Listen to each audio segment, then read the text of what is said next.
frente de sala.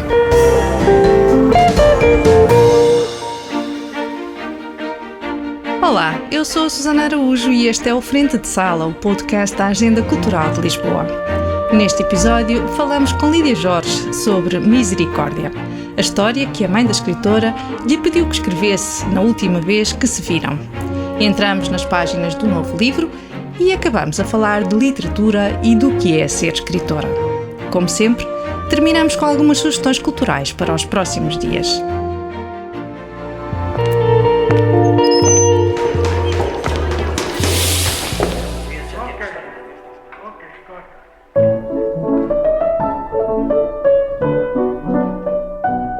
Lídia Jorge falou pela última vez com a mãe a 8 de março de 2020. Nesse dia, Maria dos Remédios voltou a pedir-lhe para escrever um livro chamado Misericórdia. Não sabia o que iria acontecer e, portanto, nunca lhe perguntei o que é que ela propriamente queria. Ela dizia, conta-me a história sobre isto, conta-me a história sobre isto. E eu perguntava, mas para quê? Para falar da compaixão que se deve ter uns pelos outros e do entendimento que devemos ter uns pelos outros nesta altura da vida. Quando ela faleceu, eu fiquei, digamos, com esse... Foi a última vez que eu estive com ela, acabou por ser, ela voltou outra vez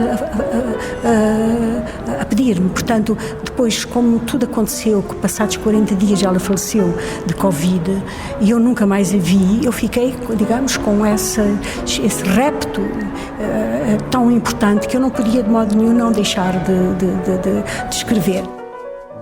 A obra chegou agora às livrarias. Nas páginas de Misericórdia, Lídia Jorge escreve o diário do último ano de vida da mãe e procura surpreender os leitores com o fulgor da vida dentro de um espaço concentracionário de um lar.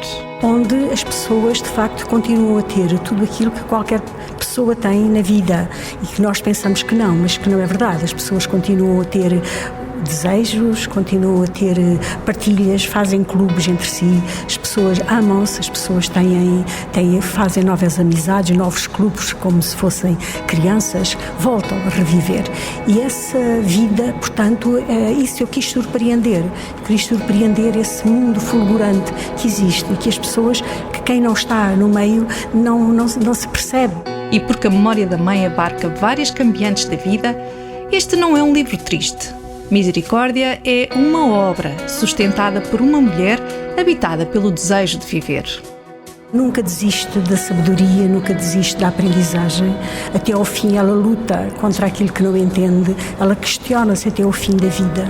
E isso, portanto, é um sinal de vitalidade tão grande que eu acho que, no fundo, apesar de ter aspectos, este livro, enfim, melancólicos, eu costumo dizer que é um livro para ser lido por veteranos de guerra, mas ele tem, a mensagem não é uma mensagem de tristeza, penso que é uma outra coisa.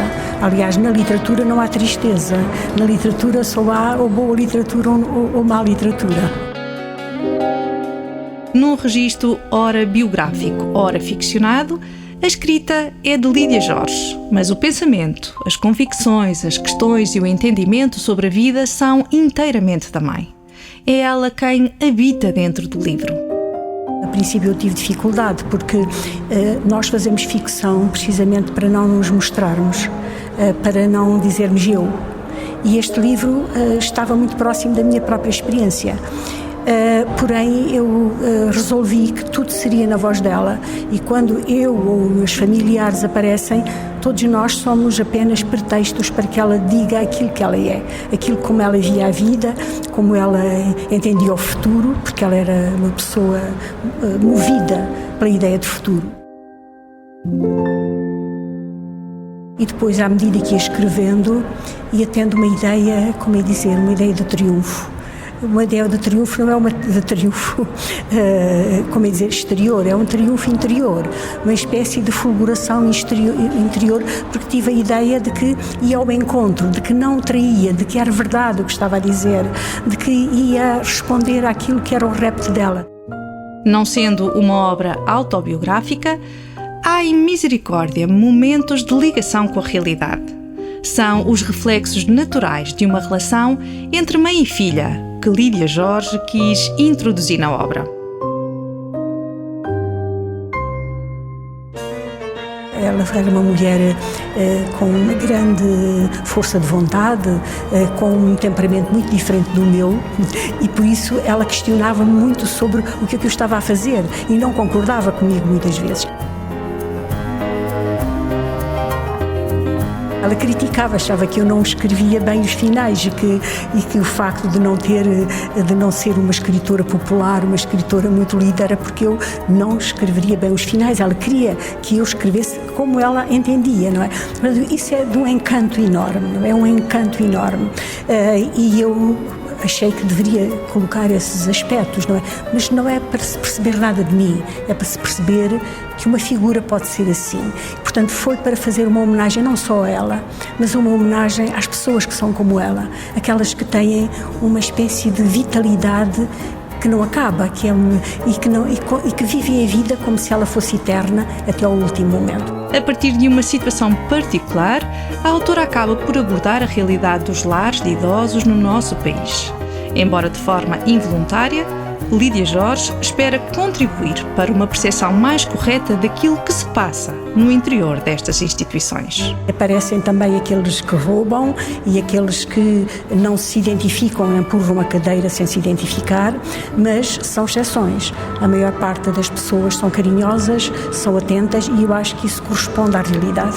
Acho que se este livro pode contribuir para se conhecer um pouco daquilo que se passa no interior destas instituições, eu ficaria contente. Não o escrevi para isso, devo dizer. Este livro não tem um acento sociológico, nem eu procurei denunciar nada, não tem nada a ver com esse aspecto. Pelo contrário, é um livro sobre o ser habitado pelo desejo de viver. E depois o resto, digamos, é o invólucro. E eu, o invólucro, acho que a minha mãe teve sorte. Acho que encontrou pessoas carinhosas e estou convencida que a maior parte dos lares é assim. Frente de sala.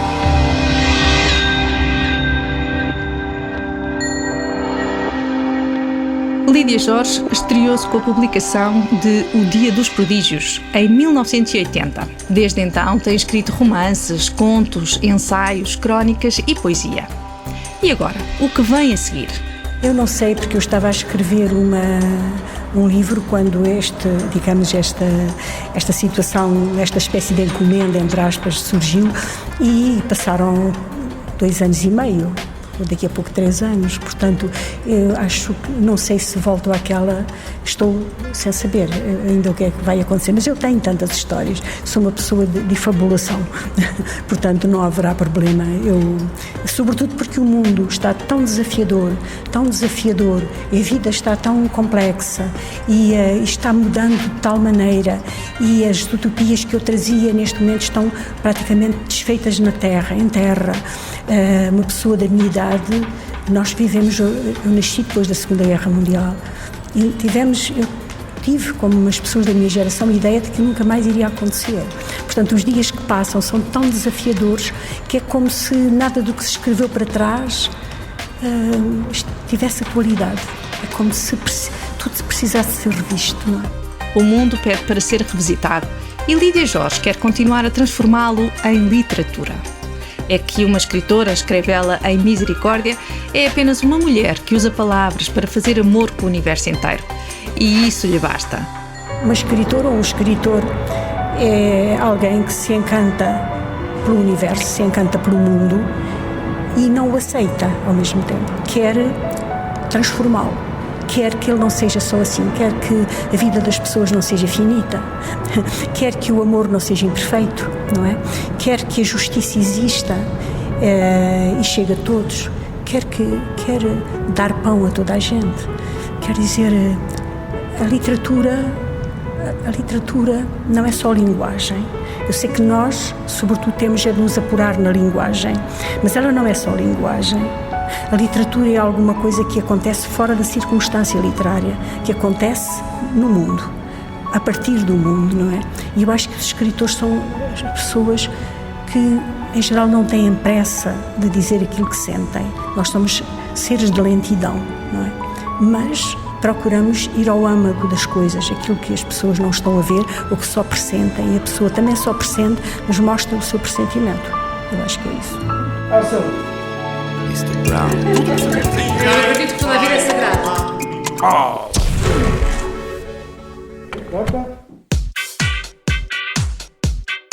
Novembro é mês de muito cinema na cidade. No São Jorge, o festival Olhares do Mediterrâneo está de regresso com muitos filmes realizados por mulheres de origem mediterrânea ou que trabalham em países do Mediterrâneo.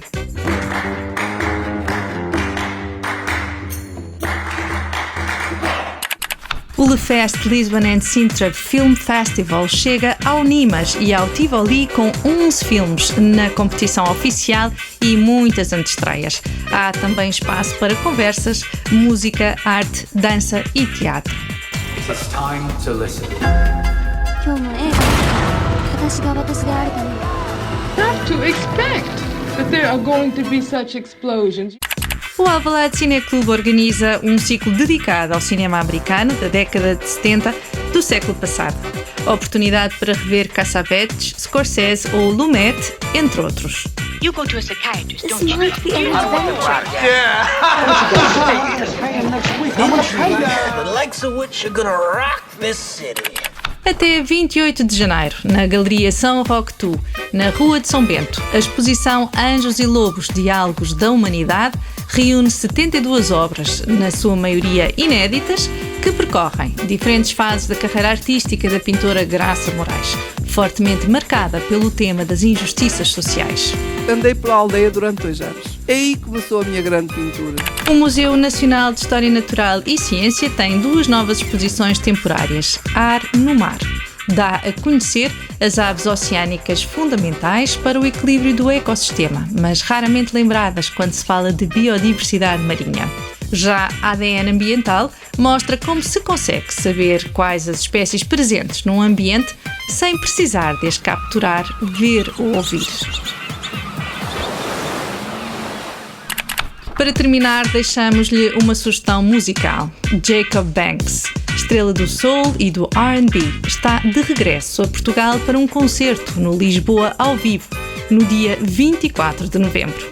Na bagagem traz o novo álbum, For My Friends. So say something, I'm giving up on